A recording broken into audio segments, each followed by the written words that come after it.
अपने हाथों में प्लेकार्ड्स लिए आज रहबरे खेल के मुलाजिम सरकार जम्मू कश्मीर यूटी प्रशासन के खिलाफ रोष प्रकट कर रहे हैं। एक विरोध प्रदर्शन यहाँ पे दायर कर रहे हैं। आप देख सकते हैं सामने ये तस्वीरों में जो तस्वीरें बहुत खास है, विशेष है, जो अपनी टीवी स्क्रीन पर आप देख रहे हैं, किस तरह से साफ तौर पे यहाँ पे जम्मू कश्मीर यूटी गवर्नमेंट से और केंद्र सरकार से ये मांग कर रहे हैं कि रहबरे खेल मुलाजिमों को रेगुलराइज किया जाए, इनके साथ भी इंसाफ किया जाए, इनके हक इन्हें दिए जाने चाहिए। ये सब रहबरे खेल के मुलाजिम हैं जो भी अपनी टीवी स्क्रीन पर आप देख रहे हैं, जस्टिस की यहाँ पे मांग कर रहे हैं। कुछ लोग यहाँ पे हैं, इनसे बात करेंगे आखिरकार आज ऐसा क्या हो गया कि इन लोगों को सरकार के खिलाफ, जम्मू कश्मीर यूटी गवर्नमेंट के खिलाफ सड़कों पे उतरना पड़ा है। सर, नाम बताएं अपना। सर, मेरा नाम विनोद शर्मा। सबसे पहले मैं आपका शुक्रिया करूंगा कि आपने हमें यहाँ बोलने का मौका दिया। सर देखिए, जो हमारे ये प्रोटेस्ट हैं, काफी दिन से हमारे प्रोटेस्ट चल रहे हैं, चाहे तो इलेक्ट्रॉनिक मीडिया हो, प्रिंटेड मीडिया हो, हमारा जो मसला है काफी हाईलाइटेड है। लेकिन सर हमें गवर्नमेंट की तरफ से कोई इसमें पॉजिटिव रिस्पांस नहीं मिला।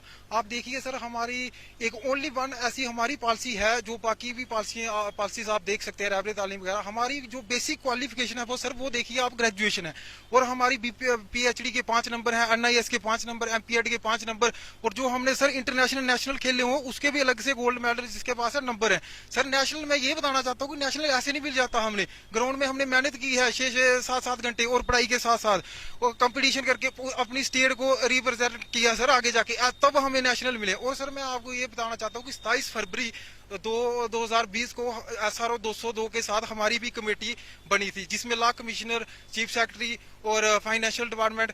लेकिन SRO 202 का सर काम उनका काम हो जाता है, लेकिन सर हमारी जो फाइल है वो वैसी की वैसी पेंडिंग पड़ी हुई है। SRO 202 सर जो पॉलिसी है उसमें ऐसी कोई चीज नहीं लिखी कि उसको चेंज कर सकते हैं। तो उस हिसाब से सर मैं समझता हूँ कि जो हमारी पॉलिसी है उसमें लिखा गया है कि राइट टू चेंज। हम तो आपका क्या मानना है कि कहीं ना कहीं प्रताड़ित आपको किया गया है, खिलवाड़ आपके साथ किया गया है, मजाक किया गया है, विशेष क्या कहेंगे? सर देखिए, क्योंकि अब हमारे कुछ ऐसे जो एम्प्लॉइज हैं हमारे साथ सर, जिनकी एज 37-38 है, लेकिन सर अगर वो 7 साल के बाद इस जॉब में जब परमानेंट होंगे तो वो कितनी जॉब करेंगे आप बताइए ना। 100 रुपए पे शादियां हुई हैं, बच्चे हैं, एक बच्चे का सर आप दूध ही देख लो वो पूरा नहीं होता दिन में। 1 दिन का 100 रुपया मिलता है सर, वो हम लोग करेंगे क्या? हमारे साथ मजाक ही है सर। हमें ये बताइए, हमारा ये कसूर है कि हमने डिग्री की हैं, हमारी बेसिक क्वालिफिकेशन आप देखिए, ग्रेजुएशन हम पढ़े लिखे हैं, हमने नेशनल खेले हैं, हमें तभी सर 100 रुपया मिल रहा। वाकई में मुद्दा गंभीर है। प्रशासन की तरफ से यहाँ पे 3000 रुपए ने मासिक भत्ता दिया जाता है। कुछ महिलाएं भी हमारे साथ हैं, इनसे भी बात करेंगे। मैम नाम बताएं अपना। सर मैं अरुणा जम्वाल हूँ, मैं डिस्ट्रिक्ट वाइस प्रेसिडेंट उधमपुर से हूँ। सर मैं तो ये कहूंगी कि सर मैं एक लड़की हूँ। सर जब भी मैं स्पोर्ट्स में जाती थी तो मैं गांव टिकरी से बिलोंग करती हूँ, तो वहाँ पे लोग इतना आगे नहीं भेजते हैं लड़कियों को। तो सर मैं अपने घर वालों से जैसे भी कह के मैं बोलती थी नहीं मुझे स्पोर्ट्स में आगे बढ़ना है। सर मैं स्पोर्ट्स में आगे बढ़ी, मैंने इतनी मेहनत की, मैंने सर गोल्ड मेडल निकाला नेशनल लेवल पे 2 बार। सर मैंने इंडिया को रिप्रेजेंट किया हुआ है। तो ये सर हम ही जानते हैं कि इंडिया को रिप्रेजेंट करने के लिए हमें पहले कितनी खुद मेहनत करनी पड़ती है।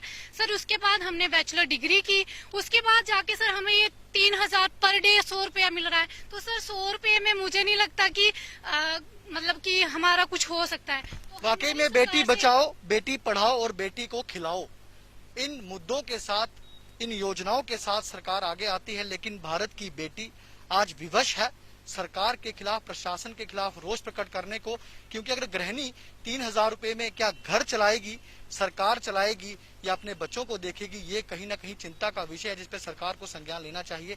मैम क्या लड़कियों का मनोबल गिरा है स्पोर्ट्स बैकग्राउंड में जाने से? सर मैं एक खुद बेटी हूँ, बेटी बचाओ और बेटी पढ़ाओ ये बोलना बड़ा आसान है, लेकिन आज मुझे जब ये 100 रुपया पर डे मिलता है ना सर, तो मैं तो खुद बोलूंगी लोगों से, लोगों को इस चीज के लिए अवेयर करूंगी कि बेटी को जन्म ही मत दो। अगर आप उसे इतना पढ़ा लिखा किया, तो मैं अनपढ़ हूँ ना सर, तब तो मैं बोलूँ MPhil हूँ सर, और स्पोर्ट्स में मैंने 2 बार इंडिया को रिप्रेजेंट किया है, तो मेरे लिए आसान काम नहीं था। और आज जब इतना कुछ करने के बाद मुझे 100 रुपया मिलता है, जो कि मैं घर से जो मेरा घर का आटा है वो भी पूरा नहीं कर सकती हूँ। मेरी मम्मी शुगर की पेशेंट है, मेरे पापा को हार्ट की प्रॉब्लम है सर, मैं उनको मेडिसिन तक नहीं लेके दे सकती हूँ। तो ऐसी बेटी को क्या करना है। मैं तो ये बोलूंगी कि ऐसी बेटी को मत पढ़ाओ, और मेरे को लगता है इससे बेटर है कोई काम सिखाओ बचपन में, पढ़ाई लिखाई की तरफ। मैम आगे अब यहाँ से कहाँ से अगर प्रशासन व सरकार आपकी मांग नहीं मानती है तो उसके बाद क्या करने का सोच रहे हैं? सर अगर मैं एक स्पोर्ट्स पर्सन हूँ, मैं ये बोलूंगी अगर मैं स्पोर्ट्स में गोल्ड मेडल निकाल सकती हूँ तो मुझे अगर ये इन्होंने हमें रेगुलर नहीं किया तो हम प्रोटेस्ट में भी गोल्ड मेडल निकाल सकते हैं। ये इनको पता होना चाहिए, क्योंकि हम एक स्पोर्ट्स पर्सन है और हमेशा मोदी जी कहते हैं कि जम्मू कश्मीर के यूथ को हम वो करेंगे, ये करेंगे। सर जब से 370 धारा टूटी है सर, हमने बड़ी खुशियां मनाई। हम खुश हुए कि हमें यूटी का जो रैंक है, जो ग्रेड है वो हमें मिलेगा। लेकिन सर हमें ये नहीं पता था कि हम जैसे यूथ का जो इंडिया को रिप्रेजेंट करके आया हुआ है उनको ये चीजें मिल रही है 100 रुपया पर डे। सर जब मैं स्कूल में जाती हूँ, मैं बच्चों को गेम सिखाती हूँ, बच्चे पहले मुझे ये चीज पूछते मैम आप कच्चे हो या पक्के। सर जब मेरे को स्कूल में गए 2 दिन हुए तो मैं छोटी सी बच्ची बोलती कि सर मैम आप पक्के हो या कच्चे। सर जैसे ही मैंने बोला हम कच्चे हैं 7 साल के लिए, तो सर बच्चों ने थोड़ा रिस्पांस कम कर दिया।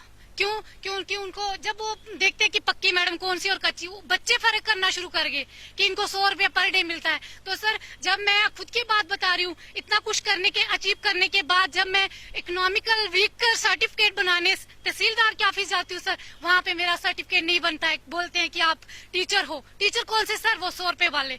हमें ना कोई सरकार से कोई मतलब कि वो फायदा मिलता है और ना ही हमें आगे रेगुलर किया जाता है। सर उसके बाद मैं बात बताऊं, जब मैंने ग्रेजुएशन किया मतलब बैचलर ऑफ फिजिकल एजुकेशन की 2012। कितने लोग हैं आपके साथ, कितने टीचर्स हैं जो इस एनरोलमेंट इनकी हुई थी?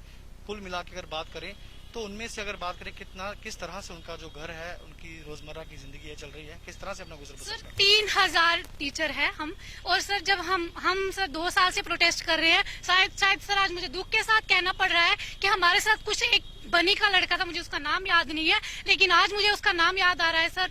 शायद वो मैरिड था, किसी वजह से सर उसकी डेथ भी हो गई है। मुस्लिम लड़का था सर, वो हमारे साथ वो जाता था, हर जगह जाता था। तो सर मतलब बड़ा दुख होता है कि हमारे टीचर इस सिचुएशन में भी पहुंच गए हैं क्योंकि वो अपने पेरेंट्स की हेल्प नहीं कर पा रहे हैं। तो ऐसे स्पोर्ट्स पर्सन होना सर, मुझे मतलब हम इतने फ्रस्ट्रेट हो चुके हैं कि किसी को अपना दुख बता भी नहीं सकते, ना ही हम अपने पेरेंट्स को दुख बताते हैं।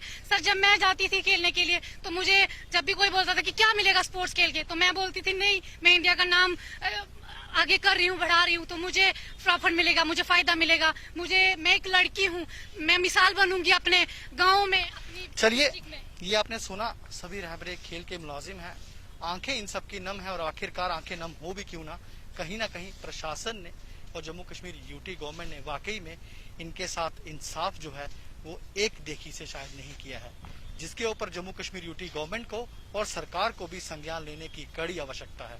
वीडियो जर्नलिस्ट दुबे के साथ सुमित शर्मा, गुलिस्तान न्यूज, उधमपुर।